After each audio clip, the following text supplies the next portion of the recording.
Home loan एक long term financial commitment है और हम चाहते हैं कि आप अगर होम लोन पे कर रहे हैं तो इसके पेमेंट से जुड़ी सब बारीकियों को समझें और अगर ज़रूरत पड़े तो इसे आप बैलेंस ट्रांसफ़र करके अपने होम लोन के बोझ को कम भी कर सकते हैं। अगर आप जानना चाहते हैं होम लोन बैलेंस ट्रांसफ़र क्या है तो डिस्क्रिप्शन में दिए लिंक पर क्लिक कीजिए। इस सीरीज़ के आप पहले वीडियो में पहुंच जाएंगे जिसमें हमने डिटेल में डिस्कस किया था होम लोन बैलेंस ट्रांसफ़र के बारे में।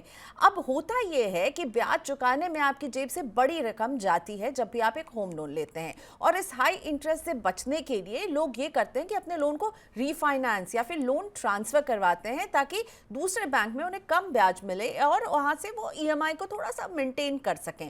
पर इस स्टेप में क्या आपका क्रेडिट स्कोर बिगड़ता है? चलिए इस सवाल का जवाब देने के लिए मेरे साथ हैं AR Hemant, AVP communication, bankbazaar.com। Hemant, ये बताइए, होम लोन बैलेंस ट्रांसफर मैं करती हूँ, बैंक ए को मैं चुकाती हूँ, बैंक बी में मेरा लोन अब रीफाइनेंस हो गया है, क्या मेरे क्रेडिट स्कोर पर असर पड़ेगा? जी। Priyanka, thank you. इसमें देखिए, बैलेंस ट्रांसफ़र जब होता है तो all all other parameters remaining constant, इसका कोई आपके क्रेडिट स्कोर पर नेगेटिव असर नहीं होना चाहिए। मैं सारे पैरामीटर्स की बात इसलिए कर रहा हूँ क्योंकि मान लीजिए आपके लोन ट्रांसफ़र के टाइम पे अगर आपका कोई क्रेडिट कार्ड यूज़ हो रहा हो या फिर कोई दूसरा लोन चल रहा हो और अगर आपने वहाँ पे ईएमआई चुकाने में या पेमेंट करने में डिले कर दिया, उसके कारण आपका क्रेडिट स्कोर बिगड़ सकता है। So all factors remaining constant, आपका बैलेंस ट्रांसफ़र का जो असर है क्रेडिट स्कोर पे न्यूट्रल रहना चाहिए, ना बिगड़ना चाहिए, ना इम्प्रूव होना चाहिए। पर आपको इंडिविजुअली, आप क्योंकि आपकी क्रेडिट हिस्ट्री अलग-अलग फैक्टर से इम्पैक्ट होती है, आपको इंडिविजुअली अपना क्रेडिट स्कोर ट्रैक करना चाहिए ऑन अ मंथली बेसिस। महीने में एक बार फ्री चेक लीजिए और देखिए कि क्या असर आया है, क्योंकि इसमें सिर्फ ट्रांसफ़र ही नहीं है। आपका एक लोन क्लोज़ हुआ है, नया लोन जो शुरू हुआ है, वो सिर्फ उतना नहीं है, आपके क्रेडिट इंक्वायरी भी हुए हैं। तो क्रेडिट इंक्वायरी का क्या असर हुआ है और लोन ट्रांसफर का क्या असर हुआ है, आप इंडिविजुअली ट्रैक करिए और समझिए। और अगर स्कोर बिगड़ रहा है किसी कारण से तो फिर आप करेक्टिव मेजर्स भी ले सकते हैं, बट ऐसा आपने एक टिपिकली वर्ड होना यूज किया, चाहिए। इंक्वायरी। नाउ ये सबको सिविल स्कोर को लेकर के जब भी बात होती है ना तो ये हार्ड इंक्वायरी, सॉफ्ट इंक्वायरी, इसको लेकर के लोगों में काफ़ी मिथ भी रहता है। मुझे ये बताइए, जब भी कोई आप लोन को अगर रीफाइनेंस करवाएंगे तो जाहिर सी बात है कि मैं चेक करूंगी ना भाई कि bank A B C D क्या दे रहे हैं, और इस चेकिंग को क्या हार्ड इंक्वायरी माना जा सकता है और मेरे क्रेडिट स्कोर पर तब इम्पैक्ट हो सकता है? आपने भी इंक्वायरी की जिक्र किया था अभी हेमंत। जी।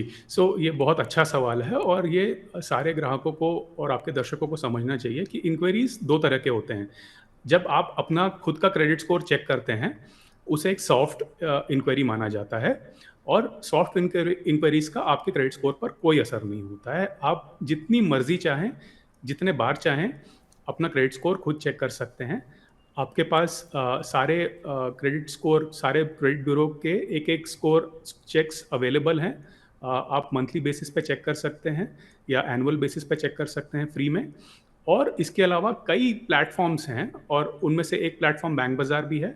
आप इधर पे अ जितने मर्ज़ी चाहें फ्री में स्कोर चेक कर सकते हैं। आपका आपका स्कोर इम्पैक्ट नहीं होगा सॉफ्ट क्वेरी से। पर जब आप कभी भी क्रेडिट कार्ड के लिए अप्लाई करते हैं या किसी लोन के लिए अप्लाई करते हैं, तो आपका जो लेंडर है या बैंक जो है, आपकी क्रेडिट हिस्ट्री चेक करेगा और इसे हार्ड चेक माना जाता है, हार्ड क्वेरी माना जाता है ओके। और इससे आपके स्कोर पर हल्का-सा असर आ सकता है। बट ये ज़रूरी नहीं है कि अगर आपने लोन के लिए अप्लाई किया तो उस समय क्रेडिट इंक्वायरी हो, क्योंकि कभी-कभी आप प्री अप्रूव्ड भी होते हैं, तो ये हर केस में नहीं होता है, ज़्यादातर केसेस में होता है। होम लोन में होने की संभावना बहुत ज़्यादा है क्योंकि वो एक हाई वैल्यू लोन है। Okay, so very well explained. Soft inquiry जब मैं खुद एज एन इंडिविजुअल अपना सिबिल स्कोर चेक कर रही हूँ, हार्ड इंक्वायरी जब लेंडर चेक कर रहा है। तो मैं अगर मल्टीपल क्वेरीज करूँगी और लेंडर मुझे एक सीरियस मानते हुए कि भाई इनको सच में लोन की ज़रूरत है और वो अगर चेक कर रहे हैं तो ये हार्ड इंक्वायरी होगी। तो इसका असर कितना पड़ सकता है सिबिल स्कोर पर अगर मल्टीपल लोग मेरी हार्ड इंक्वायरी कर लेंगे तो? देखिए, इसमें सबसे ज़रूरी बात ये है कि जब आप एक लोन लेने की कोशिश कर रहे हैं, तो बहुत ज़रूरी है कि आप बहुत सारे लोन एप्लीकेशंस ना डालें, क्योंकि आप जितने लोन एप्लीकेशंस डालेंगे, उतने ज़्यादा हार्ड इंक्वायरीज़ होने की संभावना है और जितने हार्ड इंक्वायरीज़ होंगे, उतना ज़्यादा आपका स्कोर डैमेज हो सकता है और ये काउंटर प्रोडक्टिव होगा, क्योंकि आपका जो लेंडर है, जिसे आपने अप्लाई किया है, वो देखेगा कि आपका स्कोर गिर रहा है और आपने इतने सारे लोन्स के लिए अप्लाई कर रखा है। तो शायद आपके लेंडर को ऐसा भी लग सकता है कि आप बहुत क्रेडिट हंगरी हैं फॉर सम रीज़न, तो आपको हाई रिस्क बोरोवर माना जा सकता है और आपके लोन रिजेक्ट हो सकते हैं। अगर लोन रिजेक्ट हो रहे हैं तो फिर आपको वापस अप्लाई करना पड़ेगा, वापस आपका स्कोर डैमेज होगा और वापस ये साइकिल रिपीट होता है। तो आप बहुत सोच समझ कर अपनी एलिजिबिलिटी समझें और ऐसे लेंडर के पास जाएँ जहाँ पे आपको लोन मिलने की सबसे ज़्यादा संभावना है, जिससे आपके इंक्वायरीज़ मिनिमाइज़ हो जाते हैं और आपको लोन भी आसानी से मिल जाना चाहिए, ओके। प्रियंका। सो अगर मैं कहूँ सम अप करने के लिए हेमंत आपसे कि so what is the right way, आप क्या सजेस्ट करते हैं अगर कोई जो है वो लोन का बैलेंस ट्रांसफ़र करने का प्लान बना रहे हैं, सोच रहे हैं, तो आप उन्हें क्या सजेस्ट करते हैं? What is the right way that आप लोग जैसे एक्सपर्ट जो लगातार ऐसे लोगों को देखते होंगे और उन्हें एडवाइस करते होंगे? जी, सो देखिए क्रेडिट स्कोर का इम्पोर्टेंस बहुत बढ़ता जा रहा है और उसकी अवेयरनेस भी बढ़ते जा रही है। तो आई थिंक नंबर 1 रीज़न ये है कि आप बैलेंस ट्रांसफ़र कर रहे हैं क्योंकि आपको कहीं से बेहतर इंटरेस्ट रेट मिलने की आशंका है। हम्म। इंटरेस्ट रेट बेहतर तभी होगा जब आपका क्रेडिट स्कोर अच्छा है क्योंकि आपका जो जो इंटरेस्ट रेट है वो क्रेडिट स्कोर से ही जुड़ा हुआ है। तो आपको एंश्योर करना है कि आपका क्रेडिट स्कोर अच्छा होना चाहिए और अच्छे का जो बेंचमार्क है वो अलग-अलग होता है क्रेडिट ब्यूरो के हिसाब से।